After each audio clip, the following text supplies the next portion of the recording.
Bodyslam, the rock and wrestling radio show. He's got him in the corner, and here we go.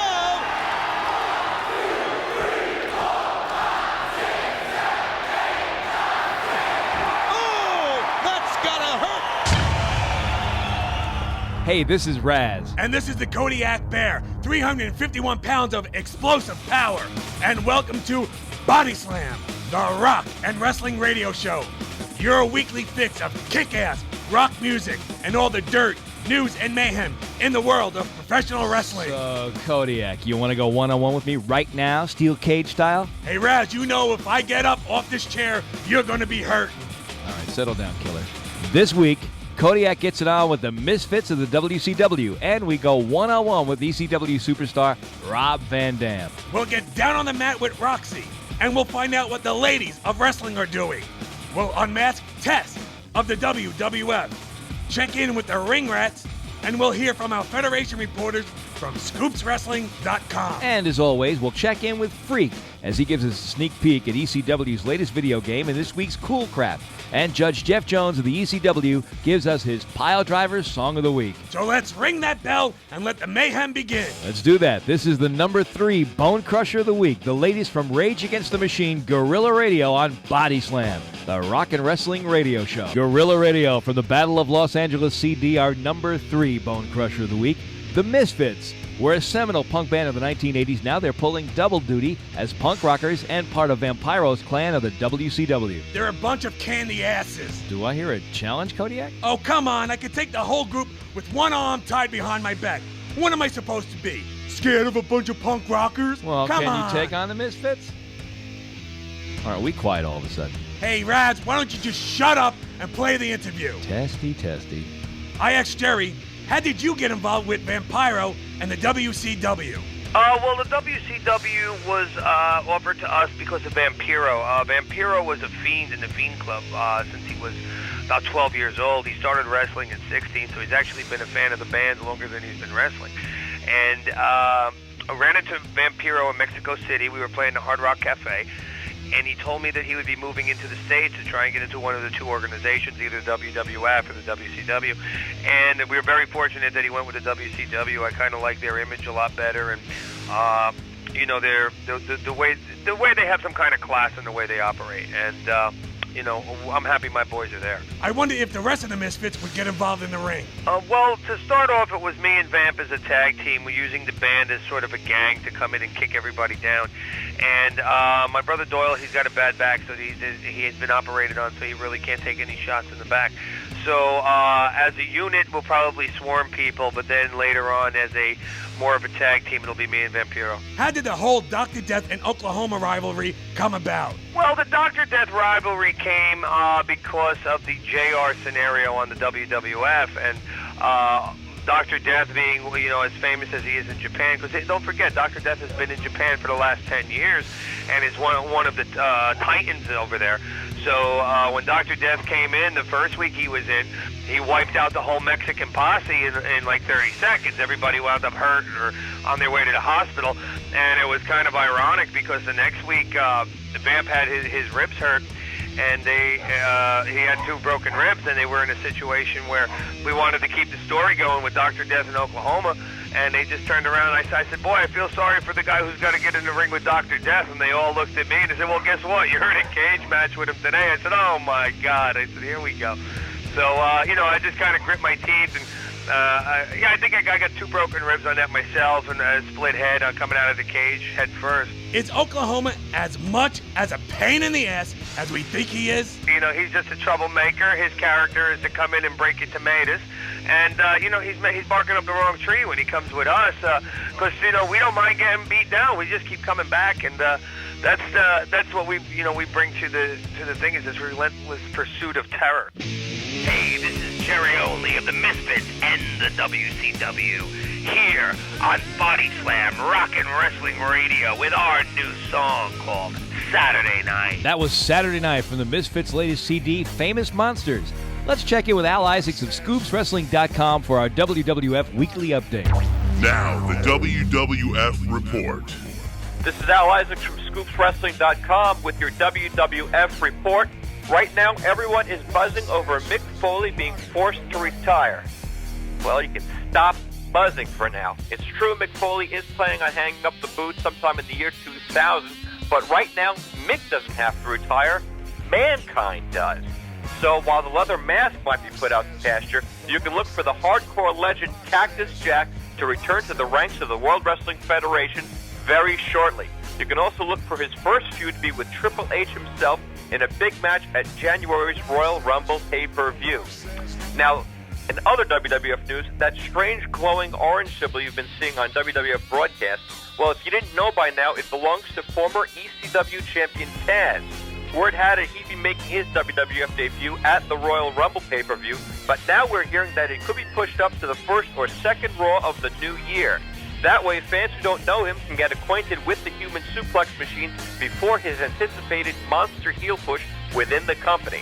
And finally, look for The Undertaker to return within the next couple of weeks to WWF action. He's already made an appearance wrestling for the WWF in Puerto Rico recently and has healed well enough from a groin injury to return to regular action on a regular basis. Not so lucky is Ken Shamrock, who finally got doctor's clearance to return from his neck injury earlier in the year, only to injure his knee during training. So for WWF News, this is Al Isaacs from ScootsWrestling.com. Have a great one. Thanks, Al. Here come the judge. Here come the judge. Everybody stand up because here comes Judge Jeff Jones of the ECW. I'm Judge Jeff Jones from Extreme Championship Wrestling, and this is my Piledriver Song of the Week, the latest from Godsmack. That was Godsmack with Keep Away. And when we come back, we'll get in the ring with Roxy, hear our number 2 Bone Crusher Song of the Week, and check in with our WCW reporter. This is Dawn Marie of ECW, and no matter what anyone says, I am cuter than Francine. And you are listening to the Bodyslam, the Rock and Wrestling Radio Show. Bodyslam. You are listening to Bodyslam, the Rock and Wrestling Radio Show. This is Razz, and we're back with Bodyslam, the Rock and Wrestling Radio Show. Our number 2 Bone Crusher Song of the Week is Creed and Higher. Creed with our number 2 Bone Crusher of the Week. Now it's time for the Young and the Wrestlers with Roxy. Kodiak, pull your pants up. Hey, Razz, why don't I let this go and give you the beating? And now, Roxy. Hi, my little wrestling sweeties. I'm Roxy, and this is my ring. And welcome to this week's The Young and the Wrestlers, the place to hear all the latest dirt on the sexy ladies of wrestling.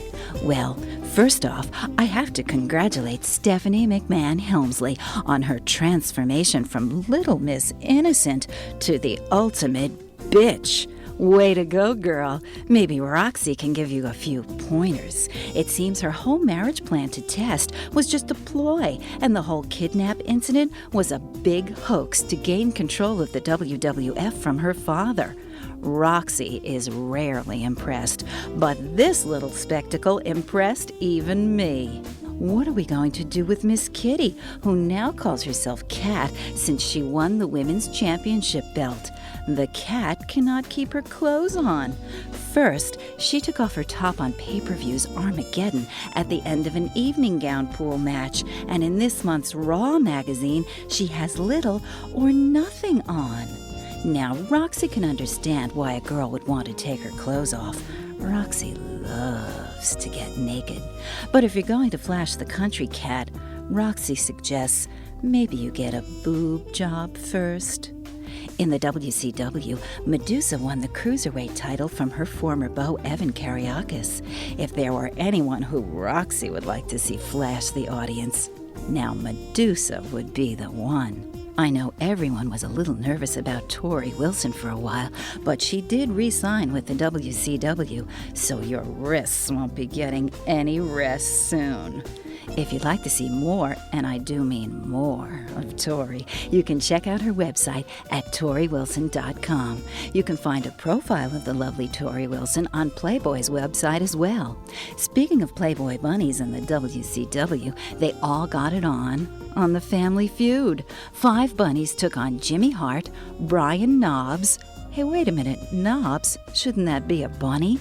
Hacksaw Jim Duggan, Hugh Morris, and Scotty Riggs. Well, our girls of Playboy prevailed, beating the boys of the WCW and earning $12,000 for charity. Well, Until next week's The Young and the Wrestlers, this is Roxy in the ring and waiting. Forget Kodiak. I think I need to pick my pants up. Thanks, Roxy. Let's check in with El Claw del Muerte, our WCW reporter from ScoopsWrestling.com. Now, the WCW report. Here with your WCW report is El Claw del Muerte from ScoopsWrestling.com and Playboy.com. How you doing?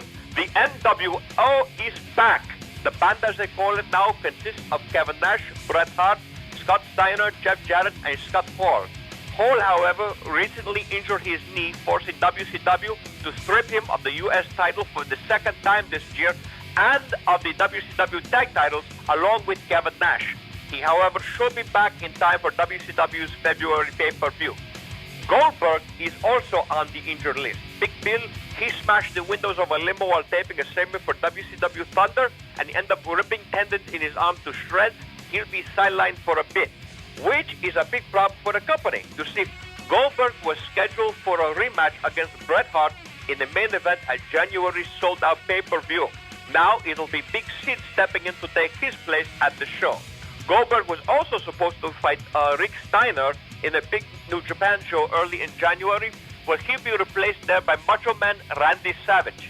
Savage has been on the outs with WCW for quite some time now, when you consider his last big match was with Dennis Rodman over the summer at Road Wild. What does Japan deal mean for Mr. Slim Jim? Your guess is as good as mine. And finally, Lenny and Lodi finally back on WCW television, this time under the name of Standards and Practices. The Twitter people gave them the boot when they thought Lenny and Lodi were, a little too close to just be brothers, if you know what I mean. Well, now, ironically, these new characters they're playing are on the scene to get rid of questionable content, just like their old characters, Well, anyway, this has been El Claw del Muerte for WCW Report. Remember, beware the claw. Gracias, Claw.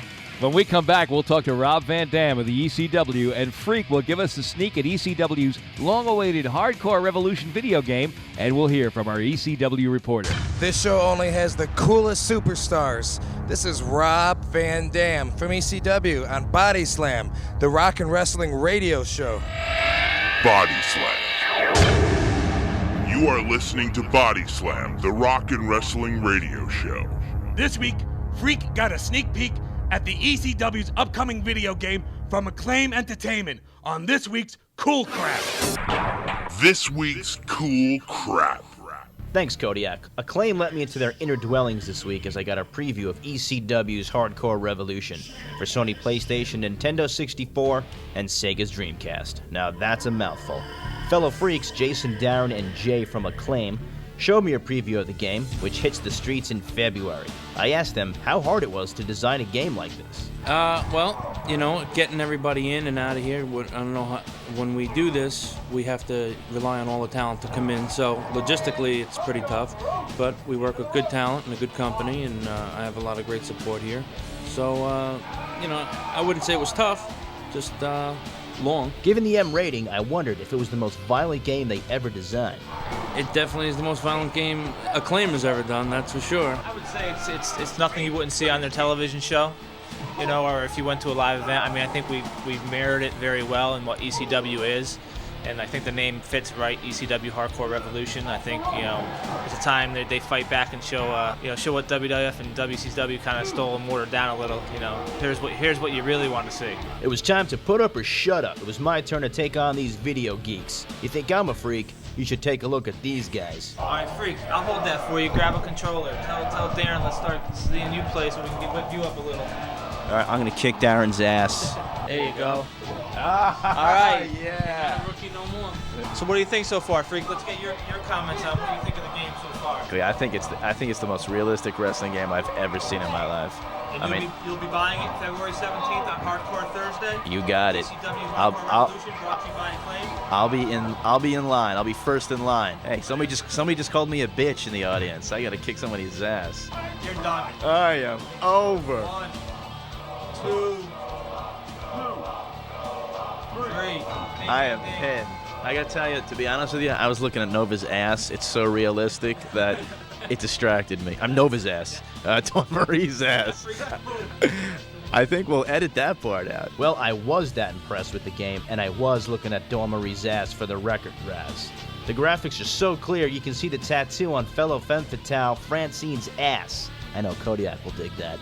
There's a barbed wire match, the first of its kind, where wrestlers bleed. I mean, they bleed. It's unreal. This game will set the standard for future wrestling and fighting games, I promise. Pac-Man, this is not. I want to thank the guys again over at Acclaim for showing me a sneak peek of the game, which streets on Hardcore Thursday, February 17th, 2000. Sure you were looking at Dawn Marie's ass. Sure. I was. Let's now check in with the Ring Rats. This is extreme. Let's check in with the Ring Rats. This is Shannon Rose from ProWrestlingDaily.com with your rumors. Mike Awesome, the current ECW champ, is said to be taking on a definite character within the new year. This will most likely clash to RVD, who is rumored to get a title shot or win the title sometime in late winter, early spring of 2000. IPW Hardcore Professional Wrestling, which can be seen at IPW-hardcore.com, in Florida, looks to be hitting it big. Shows with such stars as Abdul the Butcher, By DeCaprio, Barry Horowitz, Reckless Youth, and Marty Jannetty. Hi, this is Nick from www.top-rope.com. First, we got the orange and black that's been coming up on the Titantron, and that's Taz. Formerly from Extreme Championship Wrestling, he'll be debuting sometime in January, possibly at the Royal Rumble, and is expected to make a big impact in the Federation. He's either expected to win the Rumble or have a Diesel-like moment, tossing competitors in and out, left and right before getting eliminated. Hey, this is Steve Murphy from iWrestling.com on the internet. Now, you've heard the stories about The Rock possibly heading to WCW. Well, from what I heard, the Royal Rumble is going to be the telltale to that story. The Rock could show up in WCW as early as February. Keep in mind, this isn't just coming out right now. I've been hearing this since August, so you never know how much truth there is to something like this. Hi, this is Alan Waldron, webmaster of TopRope.com. It seems that the Macho Man Randy Savage will be taking the place of Bill Goldberg in WCW's tour of Japan. Goldberg is unable to perform due to a laceration on his arm he suffered when he smashed the window of a limousine last week on Thunder. For this and more wrestling news, check out www.top-rope.com for all the latest info you crave.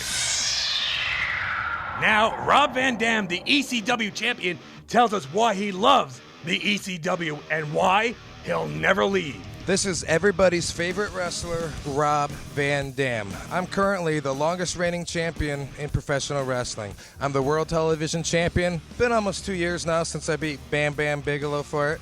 Nobody can beat me. I've been in ECW for almost 4 years now, all by choice. I've wrestled for WWF, I've wrestled for WCW, for All Japan. I've been wrestling for like 10 years now, and ECW by far best showcases me. We got the best ring announcer, the best commentator, Joey Styles.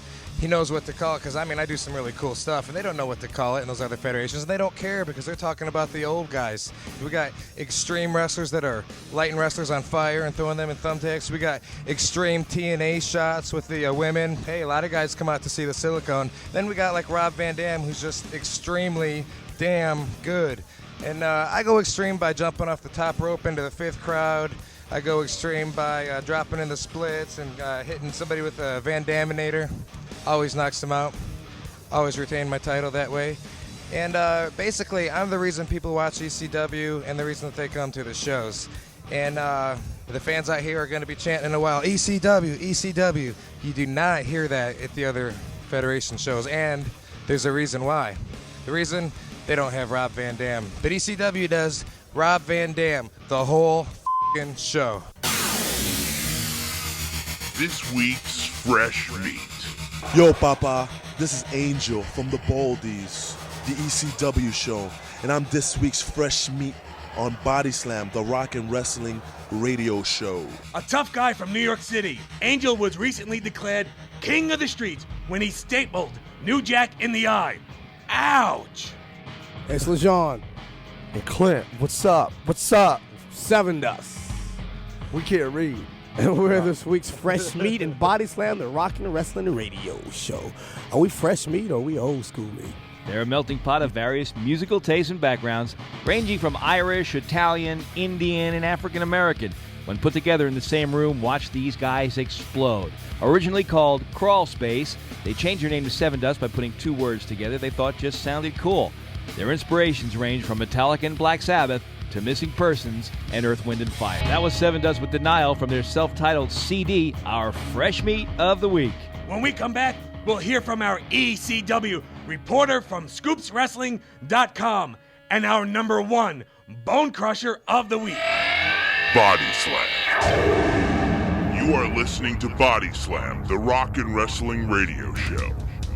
Welcome back to Body Slam, the Rock and Wrestling Radio Show. I'm Razz, and this is Kodiak Bear. Let's check in with our ECW reporter, Hardcore Bob Dwyer. Now, the ECW report. This is Hardcore Bob Dwyer from ScoopsWrestling.com with your ECW report. In ECW news, Mike Awesome. He lost the belt to Masato Tanaka about a week ago. He regained it at the television tapings in White Plains a week later. Dollars to donuts, his manager Jeff Jones has something to do with his brief stint of bad luck. Mikey, I say, dump the judge. Look for Sabu and Rob Van Dam to lock it up at the next pay-per-view, guilty as charged. Rob is currently the longest-running title holder in the game, and I'm personally shocked he's not the ECW poster boy by now. Of course, that could be changing in the new year. I mention this because I have seen the new ECW video game coming out from Acclaim this February, and it's Van Dam's mug all over it, not Mike Awesome's. Chris Candido and Tammy Cinch, they are gone from ECW. Theoretically, so is Axel Rotten. Now, Chris and Tammy are legit, primarily due to the numerous personal problems they've got outside the ring. But Axel, I smell an angle here, folks. I don't think he is gone for good. And finally, these rumors of Shawn Michaels coming into the company. Everyone's saying he's going to be in then, he's going to be in now, he's going to be coming in soon. Well, TNN wants it to happen, ECW wants it to happen, even Shawn Michaels' students at his Texas Wrestling School want it to happen because they'll get plenty of exposure within the company. So everybody wants it to happen. Well, you're all going to have to wait. There's no way it's going to get done for guilty as charged, as Shawn and his former Nitro Girl wife are waiting to have their first baby together. Congratulations to the two of them. But the pay-per-view after that, it could very well happen. Let's just see what the WWF will want in exchange for letting ECW play with their boy toy. This has been Hardcore Bob Dwyer with your ECW report. Thanks, Hardcore Bob. Are you ready to unmask Test? Let's rip off his face. Let's get unmasked.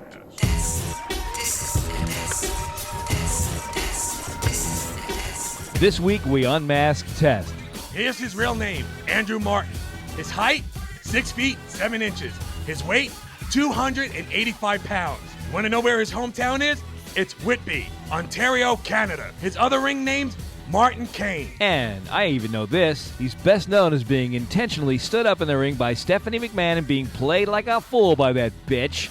Before that mess, Andrew got his start as a bodyguard for the heavy metal band Motley Crue. And the way he broke into the WWF is a testament to Test. Very good story. He boldly went up to the group of WWF superstars who were hanging out at the Toronto Planet Hollywood after a show. He tried to get into their private suite when he was stopped by Carl DeMarco, president of the WWF Canada. Andrew, figuring he was done for, was ready to run out the door when Carl surprised him by inviting then WWF superstar Bret Hart out to talk to him about getting into the world of wrestling.